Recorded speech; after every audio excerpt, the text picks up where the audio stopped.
Hello guys, and welcome to Barking Mad Tech, an extremely low effort and extremely low budget tech channel dedicated to bringing you only the best in bad tech content.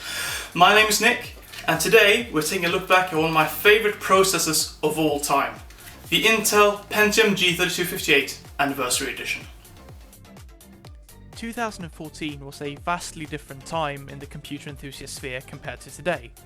It was a time when AMD was almost completely non-existent and Intel charged and could get away with charging $1,000 for an 8-core 16-thread processor, and we considered 4-core 8-thread processors to be high-end. People building gaming PCs were mostly using Core i5s, of course of the quad-core variety, and considered themselves set for a long time. Even so, not everyone could afford one of those, and in the second quarter of 2014, in celebration of more than 20 years of Pentium branding, Intel released the G3258 Anniversary Edition. The G3258 was a dual-core without hyperthreading, built using Intel's Haswell architecture on their 22nm process. All of this was unremarkable even for the time, and today really all that's downright laughable. But what made the G3258 special was the fact that it was fully unlocked for overclocking, even on H and B series chipset motherboards. So given that a lot of games at the time had a hard time leveraging even 4 processing cores, you could pick up one of these CPUs, a relatively inexpensive B series motherboard, 4 or 8GB of DDR3, a decent but pretty cheap CPU cooler like the Cooler Master Hyper 212, which was popular at the time, overclock the shit out of that Pentium and have yourself a nice little budget gaming system, provided that you paired it with like an Radeon R9 270 or 270X, or a similar GPU, or perhaps even up something like a GTX 960.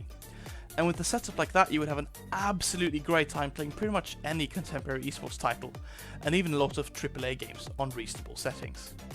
So now that we've talked a bit about the context in which the G3258 launched, we're going to be putting it through 2 rounds of benchmarks.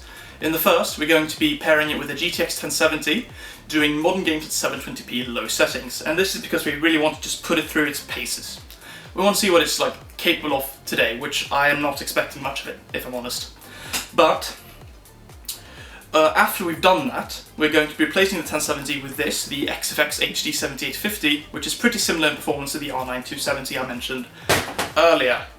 And while we're doing that, we're going to run through a more fair round of benchmarks in which we're going to test games that were contemporary to the G3258 to see what it's capable of in its own time. Our test bench will consist of this, the MSI C97S S-Lite Crate Edition motherboard, 16 gigs of Corsair Vengeance Pro DDR3 at 2400MHz, and we're going to be cooling it with the H100i RGB Platinum SC from Corsair. And all these tests will be run with the processor overclocked, because I think it's a major waste to have a G3258 and not overclock it. In Red Dead Redemption 2, the old Pentium actually performed a lot better than I expected. Even at 720p with all the settings set to the lowest allowed by the in-game menu, which is usually a pretty safe way to ensure a pegged CPU, the G3258 at 4.3GHz never really reached 100% usage. The GTX 1070 was definitely bottlenecked, however, peaking at just over 40% usage.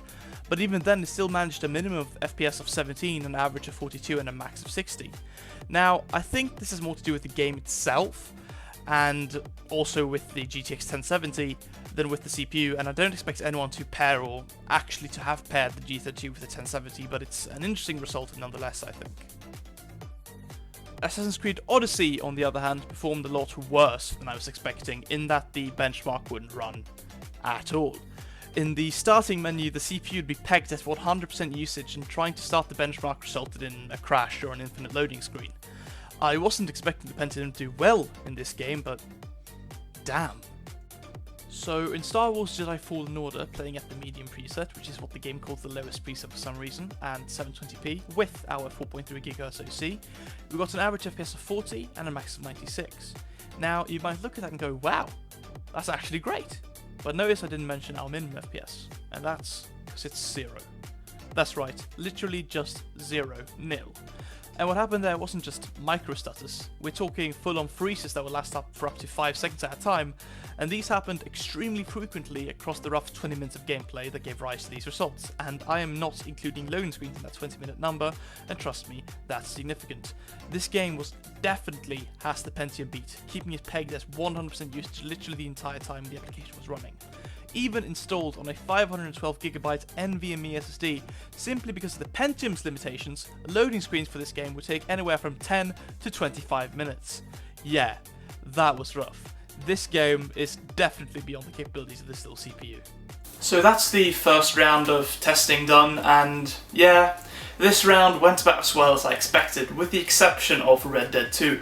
I am honestly not sure what's going on there, it's weird, but yeah, Red Dead 2 is fine with the G3258 and 1070. Apparently it's 720p low settings. Whatever. Now let's head into the significantly more fair round of testing with the 7850. In Dragon Age Inquisition, running at 1080p and mostly high settings with a few on medium, the Pentium HD 7850 combo put in a really strong showing, giving us minimum FPS of 59, an average of 83, and a max of 103. There was no noticeable CPU bottleneck here, and the Pentium, at least when overclocked to 4.3 GHz, allowed the HD 7850 to stretch its legs to its full capability.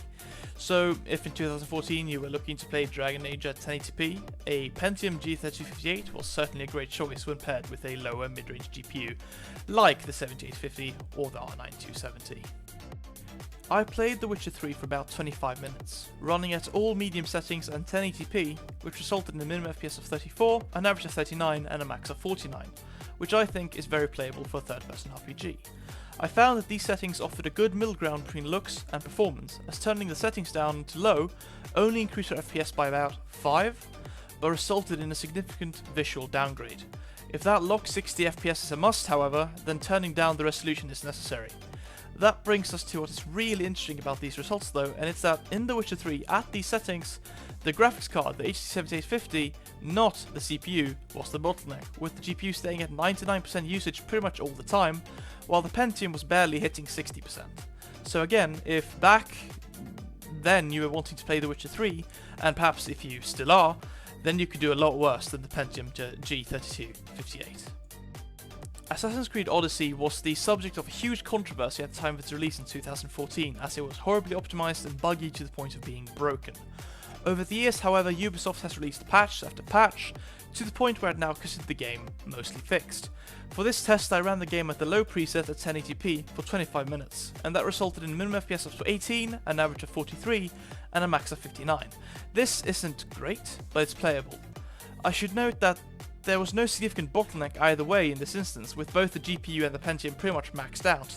I do, however, have to say that I think a setup like this was highly unlikely to reach these numbers at the time of the release of this game, simply because it was so horribly broken.